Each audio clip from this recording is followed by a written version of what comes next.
when we see that yesterday, what was your reaction? Well, amen, Josh Allen. That's all I can say there. But because when he returned that kick, I'm like, how the hell is this possible? Yeah. Did this really happen? Yeah. And then every one of us said what? That was freaking awesome. Yeah. That's all we said, because now it's like, oh my goodness. And it's like, it's okay to feel good about football again. Yeah. It was. And so it was incredible to me. Yeah. It was almost impossible to believe. It's one of those things that if you submitted it in a Hollywood script, you would say, nah, that's unrealistic. There's no way they would actually run the opening kickoff back for a touchdown. So that happens. The emotion of it was extraordinary. Let's then talk about the game and the impact of the game. So the Bills get the win. You've seen how this all worked out over the weekend. Kansas City is the 1 seed. The Bills are the 2. And if they meet Kansas, if those two teams play each other in the AFC Championship, it will be on a neutral site.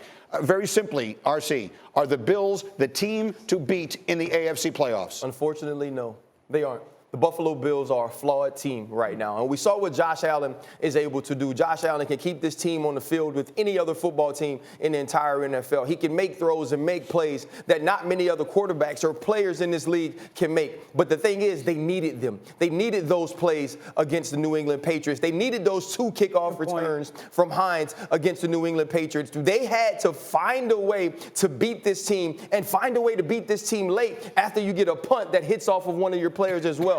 You think about the Buffalo Bills and where this year started. We said that this was the favorite in the entire NFL to win the whole thing, and they've lost players on the front. They've lost players in the back end. They've continued to see this war of attrition beat this team up to the point where they are no longer what they started the season as. So for them to make it to the Super Bowl, Josh Allen has to make those plays consistently. Nyheim Hines has to make those plays consistently, and I just don't believe you can do that in the playoffs. So I agree with you. The reality is this. There's 3 elite AFC quarterbacks playing right now. Justin Herbert's right there, but it's really Patrick, Joe Burrow, and Josh Allen.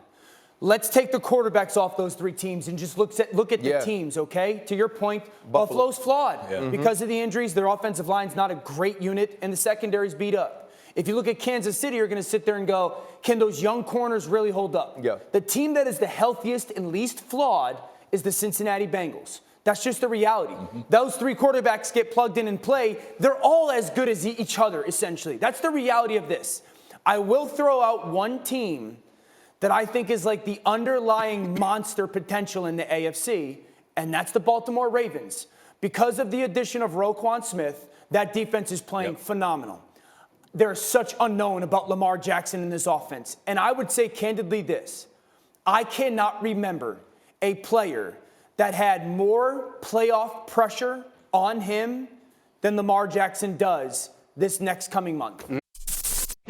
Thank you for watching ESPN on YouTube. For live streaming sports and premium content, subscribe to ESPN+.